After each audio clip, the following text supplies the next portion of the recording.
Alors, bienvenue à la séance Aglo extraordinaire du lundi 21 juillet 2025. Alors, nous constatons un quorum à 6 au lieu de 8 en l'absence de Mme Joanne Raymond, qui a des problèmes de pluie, et l'absence d'Alexandre Morin, qui est en vacances. Adoption de l'ordre du jour. Est-ce que tout le monde l'a reçu? Est-ce que c'est unanime? Non. Donc, sur l'ordre du jour, je m'objecte à l'adoption de l'ordre du jour, à moins que les points 5, 6 et 10 soient retirés de l'ordre du jour d'aujourd'hui, puis je vais demander le vote pour l'adoption de l'ordre du jour. Alors, on va passer au vote pour ceux qui sont contre, Contre l'adoption, contre et contre. Okay. Contre, pour? Contre. OK. Ça veut dire qu'on est 3? 3 contre 3, donc c'est pas adopté. Okay.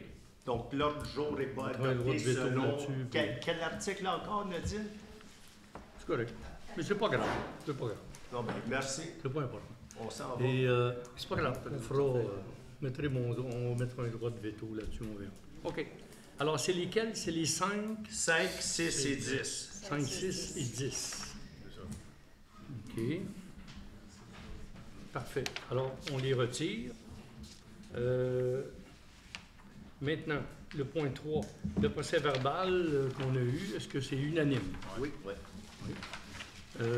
4, dépôt du rapport financier de l'agglomération de Sainte-Marguerite-Estérel et du rapport du vérificateur pour l'exercice financier se terminant le 31 décembre 2024.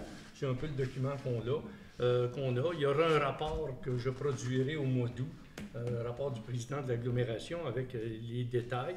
On peut retenir qu'on a un surplus de 145 000. C'est une des données qu'on avait. Est-ce que c'est OK? Oui. Parfait. J'ai peut-être un problème un peu avec ça, moi.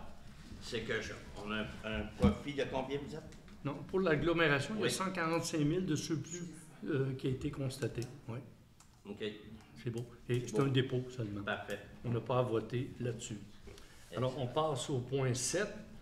Résultat d'ouverture des soumissions, travaux d'agrandissement de la caserne des pompiers.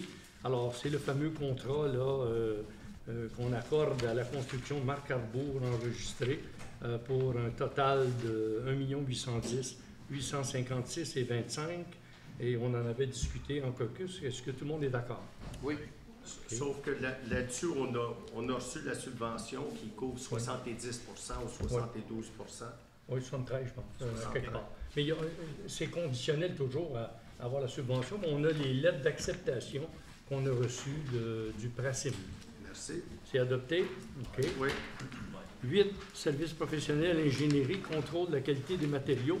Compte tenu qu'on donne un contrat à cette compagnie-là, DEC Enviro est au meilleur prix à 9 013 plus toutes taxes comprises. Est-ce que c'est unanime? Oui. Le point 9, contrat de service pour la décontamination de la bibliothèque municipale, qu'on a parlé aussi en caucus. Alors, c'est décontamination et construction ES incorporée pour 10 922 sur les 3 taxes incluses. Est-ce que c'est unanime? Oui. J'aimerais savoir un peu d'explication, M. le maire, à quelle partie qu'on va décontaminer. Vous regarderez dans les documents. Vous savez pas? C'est beau. Je ne me souviens pas exactement, mais Parfait. Je sais que ça touche en dessous de l'escalier. Il y avait cette partie-là, mais il y a beaucoup de choses qui avaient été faites, puis c'est la finalité qui reste à faire. Merci. Alors, période de questions. C'est beau. Alors, la séance est levée.